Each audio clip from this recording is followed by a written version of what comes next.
अलग अलग था और पेशा के आधार पर लोगों की आम धारणा भी अलग थी। फरीसी को आम लोग ईश्वर भक्त, परमेश्वर का सेवक और धर्मी मानते थे और चुंगी लेने वाले को भ्रष्टाचारी, लोभी, घूसखोर और पापी मानते थे। ये वचन हमें मिलता है मत्ती 9:11 में, लेकिन अभी हम लोग नहीं पढ़ेंगे, बाद में आप लोग पढ़ सकते हैं। दोनों ने मंदिर में प्रार्थना की। वचन कहता है, जिसको लोग धर्मी समझते थे उसकी प्रार्थना नहीं सुनी गई और चुंगी लेने वाला की प्रार्थना सुनी गई और वह धर्मी ठहराया जाकर, अर्थात परमेश्वर से क्षमादान पाकर अपने घर को गया। इस वचन के द्वारा से हमें यीशु मसीह यह बतलाने का प्रयास किए हैं कि कैसी प्रार्थना करनी चाहिए, हमारी प्रार्थना कैसी हो। अतः आज का मूल वचन होगा, हमारी प्रार्थना कैसी हो। इसको हम लोग नोट कर लेंगे। हमारी प्रार्थना कैसी हो, कैसी होना चाहिए। पहला, प्रार्थना दूसरों को नीचा दिखाने के लिए ना हो। दूसरों को नीचा दिखाने के लिए ना हो। और दूसरा, तरस से भरा हुआ होना चाहिए हमारा प्रार्थना। पहला, प्रार्थना दूसरों को नीचा दिखाने के लिए नहीं होना चाहिए और दूसरा, तरस से भरा हुआ हमारा प्रार्थना होना चाहिए। प्रभु में प्यारो भाइयों एवं बहनों, हम सभी अपने जीवन में जरूर प्रार्थना करते हैं। किसी से कुछ ना कुछ जरूर ही मांगते हैं, अर्थात किसी से हमारी आवश्यकता अनुसार कुछ मांगना ही प्रार्थना कहलाता है। इसीलिए यीशु कहता है, मांगो तो तुम्हें दिया जाएगा। ये वचन हमें मत्ती 7:7 में भी मिलता है। यदि हम मांगे तो मिलेगा, क्योंकि जो कुछ हमारी भलाई के लिए आवश्यक है वह हमने पाया। हम कैसे मांगे कि पाए। प्रार्थना दूसरों को नीचा दिखाने के लिए ना हो, ये पहला है। प्रभु में प्यारे भाइयों एवं बहनों, आज के वचन में हम देखते हैं कि फरीसी अपना बड़ाई करते हुए और चुंगी लेने वाले को नीच और तुच्छ मानते हुए प्रार्थना करता है। फरीसी कैसा प्रार्थना करता है? अपना बड़ाई करते हुए और चुंगी लेने वाले को नीच और तुच्छ मानते हुए प्रार्थना करता है। वचन कहता है कि परमेश्वर ऐसों की प्रार्थना नहीं सुनता है, क्योंकि परमेश्वर सब घमंडियों से क्या करता है? घृणा करता है। मैं दृढ़ता से कहता हूँ, ऐसे लोग निर्दोष ना ठहरेंगे।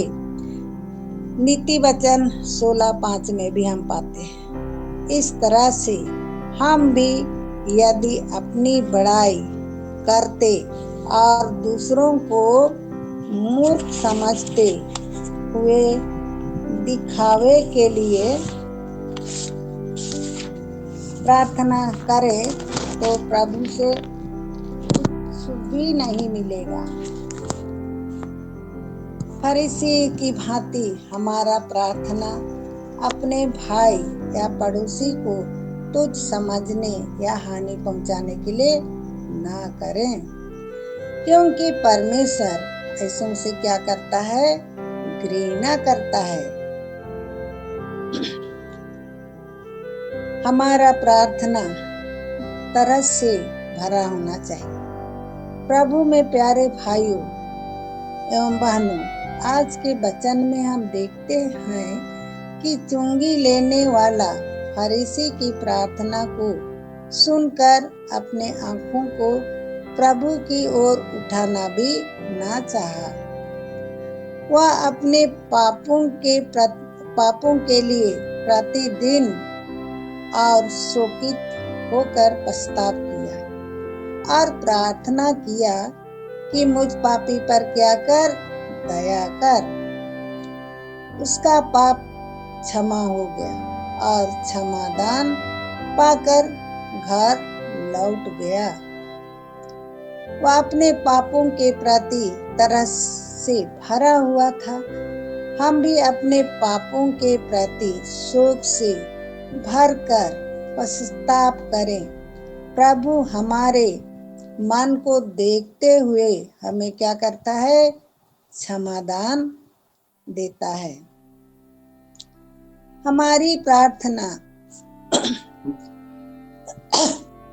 दबे, कुचले और निसहाय लोगों के लिए तरस से भरा हुआ होना चाहिए। एक दूसरे के लिए प्रार्थना करनी चाहिए। हम वचन में पाते हैं याकूब 5:16 में। ऐसा करने से प्रभु हमें क्या देता है, आशीष देता है। प्रभु में प्यारे भाइयों एवं बहनों, हमारी प्रार्थना दिखावटी और दूसरों को नीच और तुच्छ प्रमाणित करने के लिए नहीं होना चाहिए, वरन सबके लिए प्रेम और तरस से भरा हुआ होना चाहिए। कैसे होना चाहिए? सबके लिए प्रेम और तरस से भरा हुआ होना चाहिए। इसलिए प्रभु से प्रार्थना करें कि हे परमेश्वर, मेरे अंदर शुद्ध मन उत्पन्न कर और मेरे भीतर स्थिर आत्मा नए सिरे से उत्पन्न कर।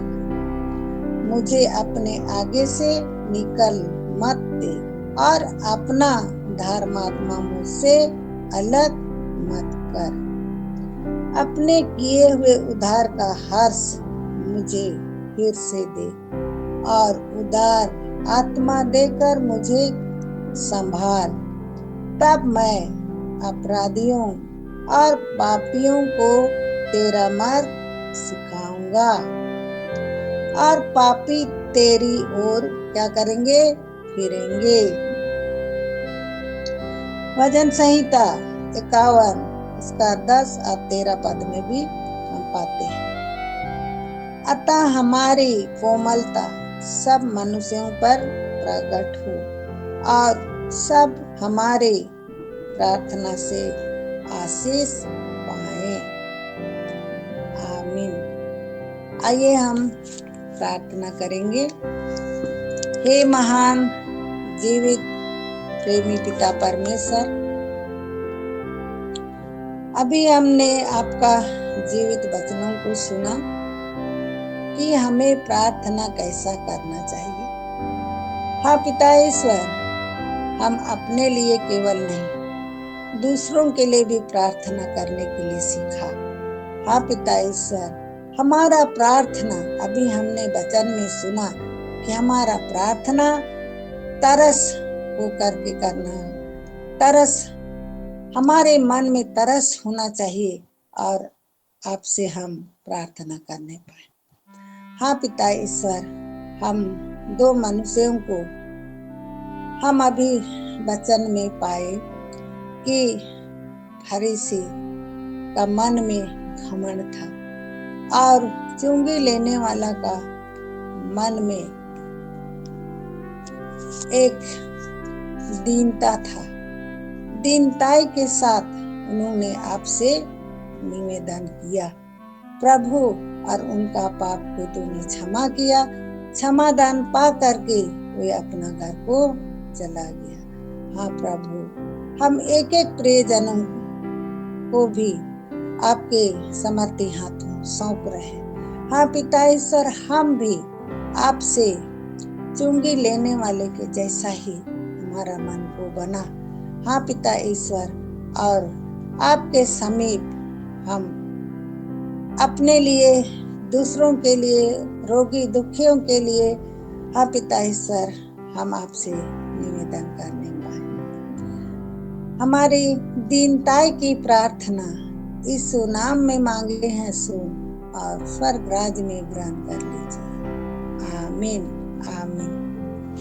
Praise the Lord. और मुक्ति लता माँ को बहुत धन्यवाद सुंदर वचन की अगुवाई के लिए। और सच में ये जो दृष्टांत है ये एक सच्ची घटना नहीं है, पर प्रभु के द्वारा, प्रभु यीशु मसीह के द्वारा एक दृष्टांत बताया गया है, एक कहानी बताई गई है। पर ये जो दृष्टांत है ये आज हम घटनाओं में और असल जिंदगी में, असल जीवन में इस दृष्टांत को हम देखते हैं। और ये तो प्रार्थना के विषय में भी प्रार्थना के विषय में है, पर मैं अपने विषय में कुछ बतलाना चाहता हूँ कि कभी कभी जब ऐसा वचन चलता था तो कुछ ऐसा वचन आता था तो मुझे लगता था कि हाँ, अगर कोई कठोर वचन है ना, हाँ, बगल में दीदी बैठे रहती थी, हाँ ये वचन इसके लिए है कि हे पापी मन फुराओ, मतलब उदाहरण के लिए मैं बता रहा हूँ।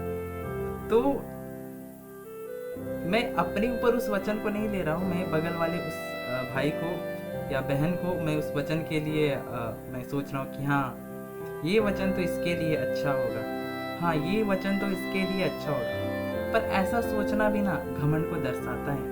और मैंने इस बात को जाना और प्रभु ने मुझे इस बात को रिवील किया कि सबसे पहले कि जो वचन प्रचार कर रहा है वो वचन सबके लिए है। और वहाँ पर कोई ऐसा पॉइंट आउट करके बतलाया नहीं गया है कि ये वचन इसके लिए या उसके लिए है, या हम अपने मन में ये कल्पना करें कि ये वचन हाँ इस भाई के जीवन से बहुत ज़्यादा मेल खाता है, ये वचन उसी के लिए, ये ज़्यादा पापी है। पर हम उस वचन को दूसरों में थोपने या अपने आप को ज़्यादा धर्मी या पवित्र हम साबित करते हुए हम ये सोचते हैं कि हाँ ये वचन इस भाई के लिए, इस बहन के लिए, अगर ऐसा कोई वचन आता है तो। पर मेरे प्रिय, उस वचन को जब हम सुन रहे तो उससे पहले कि हम दूसरों को वचन प्रचार करें, वो वचन को हम पहले ग्रहण करें, या हम दूसरों को यह दोषारोपण मन में भी ना लगाए कि हाँ ये वचन तो सही प्रचार हो रहा है, ये आदमी सुन के मन फिराएगा। हाँ, एक तरह से अगर हम एक सकारात्मक सोच से इन बातों को अगर सोचते हैं कि हाँ आज का वचन बहुत अच्छा है, भाई के लिए, भाई के जीवन से मेल खाता है, ये बहुत अच्छा है, पर यह कहना कि ये वचन इसके लिए है और इस एक तरह से दोषारोपण और नकारात्मक तरीके से दोषारोपण करना अपने आप में एक घमंड को दर्शाता है। इस बात को मैंने जाना है और प्रभु का धन्यवाद हो कि और कभी कभी ऐसा होता था कि मैं जब वचन का प्रचार करता था, मैं मुंह देखा प्रचार करता था। मुंह देखा अर्थात मैं सामने की जो गतिविधियां हो रही है उसके अनुसार प्रचार करता था। ये नहीं कि मैं प्रभु से पूछूं कि क्या प्रचार करूं। और अगर घर में कोई ऐसे गड़बड़ियां हो रही है ना, तो सुनाने के लिए मेरे माता पिता को कि सुन ले, अगर कभी कभी कुछ ऐसा होता है फैमिली में, तो उस चीज़ को ये करने के लिए, उस चीज़ को वचन से बतलाने के लिए मैं कुछ वचन ऐसा लेता था बिना प्रभु की अगुवाई से। तो वो गलत है, वो गलत है, एक तरह से घमंड को दर्शाता है। तो इस बात को हम जानेंगे कि हम मुंह देखा प्रचार ना करें, हम प्रभु की अगुवाई को मांगे, हम प्रभु के पास जाए और प्रभु हमें वचन अगुवाई करेगा।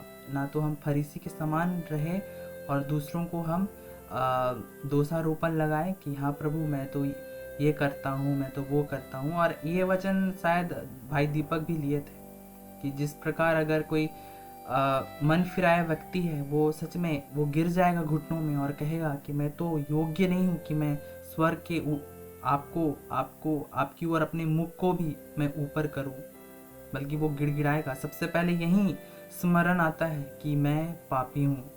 और जिस तरह से पतरस भी जब प्रभु यीशु मसीह से उसकी भेंट हुई थी, उस बात को वो स्मरण करता है और कहता है कि हे प्रभु मेरे निकट से तू दूर हो जा, मेरे निकट से तू दूर हो जा। क्योंकि वो इस बात को जाना कि हाँ, जो मेरे सामने जो खड़ा है वो पवित्र इंसान है। तो सच में आज छोटी छोटी जो बेसिक जो बातें हैं उस बातों को हम ध्यान देंगे, हम सब ध्यान देंगे, मैं भी ध्यान दूंगा। जिन बातों को मैं बोल रहा हूँ वो मेरे लिए भी लागू होता है। और जिस तरह से आज का जो वचन है बहुत ही महत्वपूर्ण वचन है हम सबों के लिए कि किस तरह से हम प्रार्थना करें, हमारी प्रार्थना में किसी को नीचा ना दिखाए, हमारी दुआ में हम किसी को नीचा ना दिखाए या किसी को हम तुच्छ ना जाने, बल्कि हम पूरे दीनता और नम्रता के साथ हम प्रभु के निकट अपनी प्रार्थना को रखें। Praise the lord, hallelujah.